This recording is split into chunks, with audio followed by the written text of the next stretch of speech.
Hi, this is Roger. Thanks for dropping by. I just opened the door. It still stinks out here from yesterday's treatment. Now, all the times we've been looking at this damage, I was watching Ynse's video this morning and he said something very specific that I should have seen. Yeah? And when he looked at some of his leaves, mainly on his noblies, well, I'm looking mainly at Dendrobiums, quite honestly. The sort of spotting you get on the Oncidium things is not the same thing. It's something different, yeah? But when you start looking at this, Ynse was looking at his leaves and he said, this isn't on the outside of the leaf, it's on the inside of the leaf. Light bulb went on and I thought, perhaps we've been looking for the wrong thing here. Now you can all go away and look this up yourself. I've already done it and I just came across it simply because of what Ynse said. What causes cell collapse on the inside of the leaves? Something called Mesophyll cell collapse. There are quite a few articles on it. Why have I never heard of this? Why has nobody else ever come up with it? Okay, you can only do so much, but it's basically the inside of the leaf, the cells collapse, and then the damage is irreparable, obviously. And I found one article looking at a Laelia purpurata that had good pictures, and those pictures were very, very, very much like this. Very, very much like that. Almost a bingo, got it. The problem is the cause, and it's mainly caused by using water that is far too cold, yeah, especially on a dry plant where it goes straight up into the plant. Now my water is at room temperature. There is also another cause when the temperature of the water is just basically dramatically different to the temperature of the leaves. That doesn't say less or greater than, it just says dramatically different to. So what about when I come out here with the sprayer, for instance, when it's hot and the plants have warmed right up due to the heat? The whole of the plant is warm. Yeah, it's not going to be hot, it's not going to overheat dramatically, but it would be warm. You know, the fans can only do so much. Now what about watering it at that point, or spraying the plant? I use the sprayer to water sometimes. Well, I'm not going to just get it on the roots, am I? Some of it's going to go on the plants, and if I use the sprayer to water, I don't get the plants down, so there's dripping going on. So that's the two main causes, is water that is just far too cold, which I don't believe could happen, or water at a temperature that's dramatically different to that of the leaves, especially when plants are dry and that water, you'd be surprised how fast water can get up through a dry set of roots into the plant. Yeah, it's not a really slow process like you would imagine. It can be quite quick. Think of sometimes like, I mean, I can remember having plants outside where I couldn't be bothered to water them today, and you look out there lunchtime and they've drooped. So you chuck a bucket of water on them and look how quick they're back up and running again. It's it can happen pretty quick. So that's something worth thinking about, on the grounds that what I was getting to is, first of all, thinking about how I water, yeah? And if I spray my plants, I'm not spraying with cold water. I'm spraying with the same water at room temperature. But the plants could be pretty warm at times. That sounds like that's not a good idea. You're better to increase the airflow perhaps, rather than try and soak them with water, that's a dramatically different temperature to the temperature of the leaves. Now, what about you? You've heard me say many times, the temperature of the mist that comes out of there is flipping cold, and I mean cold, enough to make you rear away from it. Like now, I mean, it's early in the day. I've still got my dressing gown on, so we've got bare legs hanging out of the bottom of the dressing gown. Not a pretty sight. Certainly not before breakfast. But you know, I have had times when I've walked near that thing, not right in front of it, but quite close, and the mist that comes out of there is freezing cold, as is the mist that comes out of ultrasonic misters. How many people have got those in their home? How many people let that mist come down on their plants while it's still in that freezing cold state? Could we have hit the nail on the head here? Perhaps it's a temperature related thing getting on the leaves.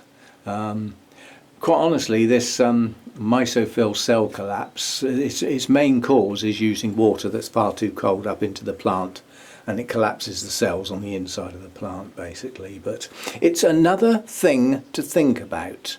Now that can't be treated. You know, you've just got to adjust your practices basically. But I do wonder whether the fogger getting on the plants. And the trouble is, it can take a long time for the damage to show physically. Something like 6 weeks. So you get the damage done and you don't see it for a hell of a long time. So when you see it, you try and associate what you've been doing recently. Yeah? And it might not be what you did recently. It might be what you did some time ago. Yeah? I mean, I don't get my plants wet. Very rarely do my plants physically get wet. Obviously they do when I'm spraying a treatment, systemic or anything like that, then they're going to get soaking wet. But again, I do that before it gets hot in here. Yeah, I wouldn't dream of doing that when this whole place is in full sun and we're up at 27, 28 degrees. That's not a good time to get your plants soaking wet. It's a good way to cool them down, but it can be classed as a shock, depending on how cool your water is. So that's some thoughts, and it's something, an expression that I'd never come across before, but it does look incredibly like that, which might explain why the markings are identical on the top and the bottom. It's because they've started in the middle and worked their way out to both sides of the leaf. It sort of makes sense, doesn't it? It's a process of elimination here. You eliminate what it can't be, leaving what it could be. And then out of what it could be, you try and narrow it down as best you can. But the problem is, the main cause of this Mesophyll cell collapse, I don't believe I've done. Certainly not in recent times. I'm just thinking like possibilities. Given new growths on this don't seem too bad. Very new growths are fine. Ynse had the same, is very new growths are fine in the main. But now let's just, we'll take this down with our left hand. This could be fun. And we'll take it over here and we'll go water, water, water, water, water. Hang up to drip.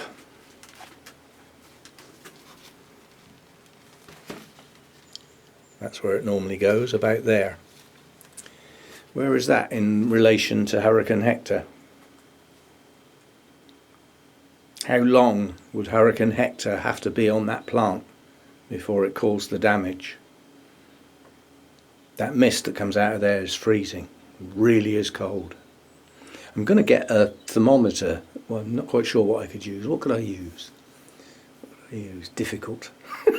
I was going to say I know what I could use. I've got an old TDS meter that's still working. It just hasn't got any batteries in it. If I put some batteries in that and hold the end of that directly in the mist and check the temperature, I'm not sure it would work because it's supposed to actually be in water. It's supposed to be dipped in water, sort of thing. And if I try and collect enough to gather enough water to use a TDS meter, it will have warmed up by the time I try and measure it. So It's going to be difficult. I'm not sure. Actually, I have got a thermometer somewhere. It used to live here. It was shaped like a fork. Old-fashioned type of mercury type. I'm going to try and find that and see if we can measure the temperature of the water coming out of Hurricane Hector. But there's a thought. How long would a plant need to be in the path of that thing to do that cell damage? It's a thought. And it's a thought I've never had before because I've never heard the expression before. So thanks, Ynse, for the thoughts. Why it's affecting nobly typed dendrobiums more than others, I can't say. And can I actually say yes, it is affecting those more than others?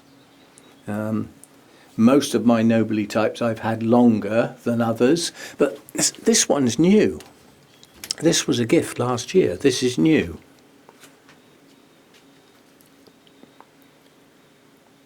It's on those older leaves, isn't it? Now, that's in the path of the fan.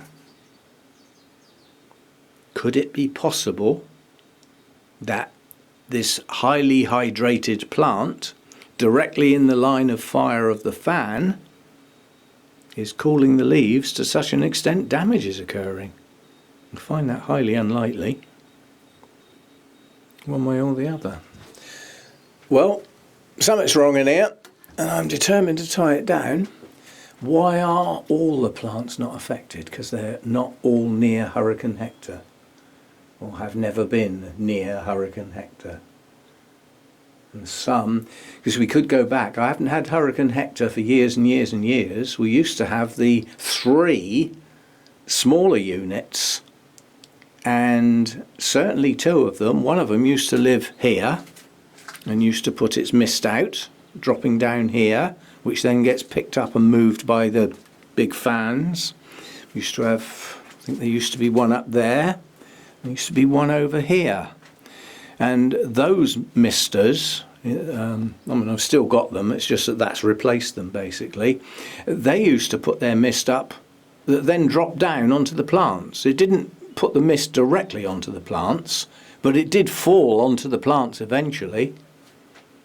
But, anyway, it's another thought. And if you fancy a bit of reading, it's pretty easy to look up. Mesophyll, it's MESOPHY, either 1L or 2 L's, something like that. Mesophyll. Cell collapse. Have we found part of the problem out here? I don't believe that's got anything to do with this.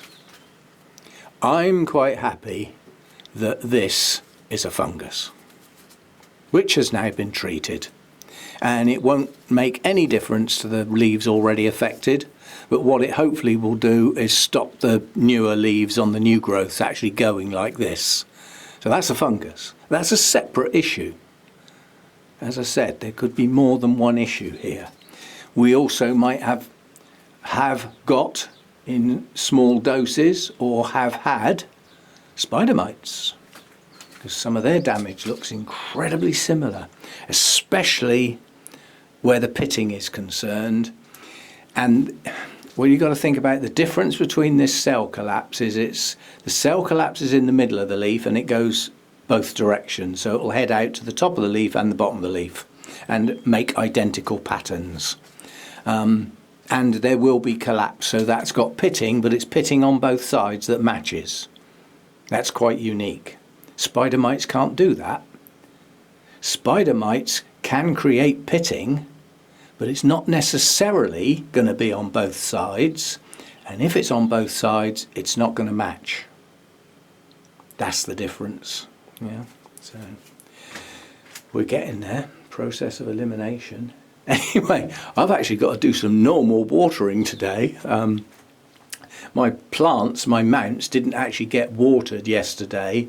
What they got was absolutely soaked with the sprayer, quite a bit of which went on the mount, obviously, so they indirectly got watered with the fungicide. Not deliberately, that's just how it happened basically. But yeah, we need to do normal water today. Unfortunately, the Vander bucket's outside filling up with RO water. Otherwise, with the heat we're going to get, what's left in there is today's worth. That'll be gone by the end of the day, possibly before the end of the day. Because when we get heat like this, it goes right on into the evening, right up to sort of 8, 9 o'clock at night. It just never ends.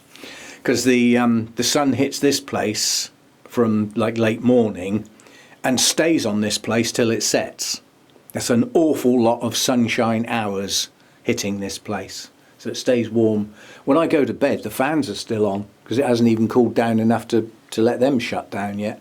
So yeah, they shut down at 21 degrees. So when I go to bed, it's still above 21 out here, which is good, you know, this time of year. Things are growing and that.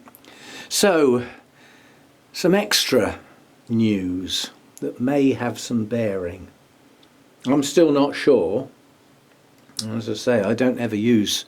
It's the sort of thing like, you know, if you had a rain barrel outside and we were having a particularly cold spell, and you went and got your water out of the rain barrel and brought it straight in and watered your plants with it. You know, the temperature of the water could be down like 7, 8, 9 degrees, and then you come into your growing area where the temperature of the plants and everything else is 20, 22 degrees, and you use that freezing cold water. That sounds like the most common time that it will have this effect. So that's certainly not me. I don't use freezing cold water ever. It's always at room temperature. That's house temperature, not grow room temperature. And the house, at the time I would use the water is daytime. If it's freezing cold in the middle of the winter, by the time I get to use my water, the water will be up to room temperature, which is comfortable for me. So it's going to be around that 20 to 22 degrees C. That's my water temperature basically throughout the year. So nothing ever gets freezing cold water on it. And if I use the sprayer to water, there's obviously dripping goes onto the leaves and stuff like that. That's at room temperature. That's not freezing cold water either. But that thing chucks out freezing cold water in a mist form that is picked up by these and instantly moved round to all the plants. Now obviously as that happens, it warms up quite quickly. Yeah, I would suggest it's probably at a reasonable temperature at the point you can't see it anymore. Well, I can't guarantee that. It does have a cooling effect. You know, when that thing kicks on, it does lower the temperature out here. Yeah. So maybe it's that. Maybe. And again, the water that goes into there is already at grow room temperature because that's where it lives. But the process of turning that water in there into mist takes all the heat out of it and leaves it at a very, very cold temperature.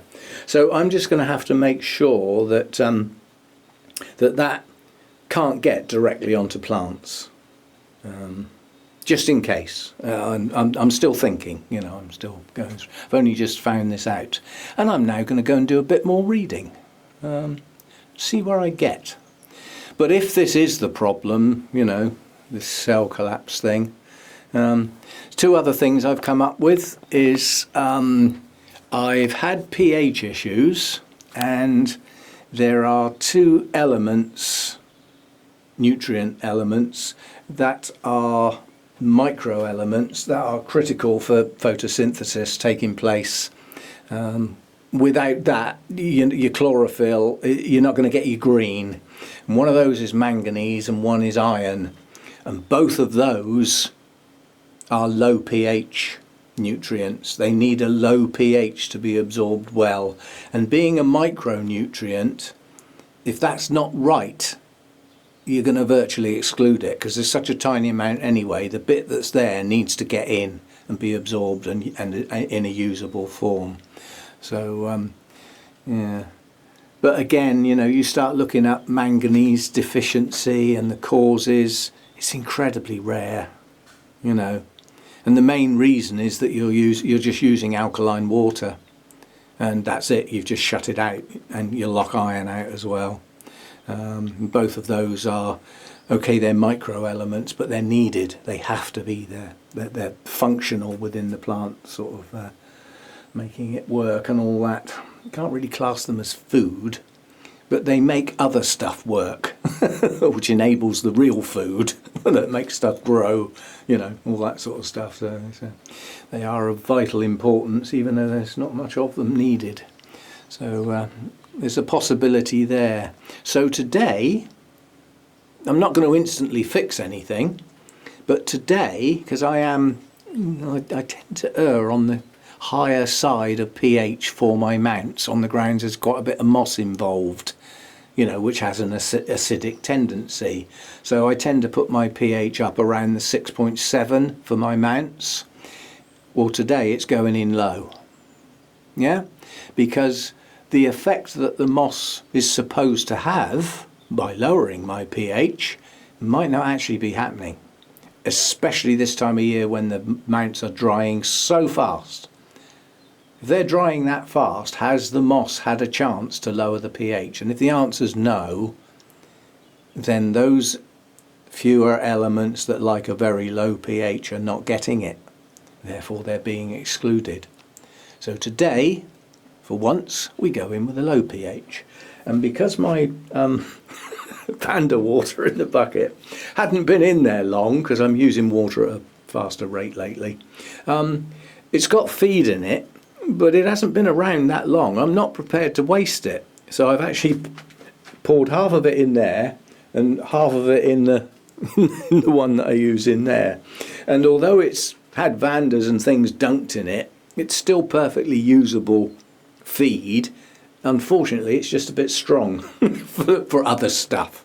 So somehow or other, I'm going to have to water it down a bit with the little bit of water I've got left. And then I can use it while the Vanda bucket's being used to top all my containers up. You know, I'm literally down to 2.5 litres. And strictly speaking, that ought to go in there as a priority, but the RO unit's on, so you know, give it another few hours and I'll be bringing water in to replace stuff, so we will get it sorted. But yeah, worth having a look at that. Mesophyll cell collapse. Never flipping heard of it. And it's you know, when you're working with plants and looking stuff up all the time like that, it seems odd. And I mean, the search I did was what causes cells to collapse in the middle of a leaf. And that all this stuff started coming up. You know, because that's not the searches I've been doing, what causes pitting. That's not the same question, is it? Sometimes you've got to be quite precise with your questions with Google, or you get lots of the wrong answers and the right answers buried on page 6 or something, you know. So anyway, I'm off. I got stuff to do, like getting dressed and getting my second breakfast. Second breakfast today, on the grounds that today I was woken up at 3:30. I've been up since 3:30 in the morning. And it's now 10 o'clock, so I need another breakfast now. No wonder the weight's going on with all this getting up early and having second breakfast and stuff still. So it'll only be a bit of toast, it's nothing dramatic. And I will see you next time. So another part of a jigsaw puzzle that may be totally irrelevant. Who knows?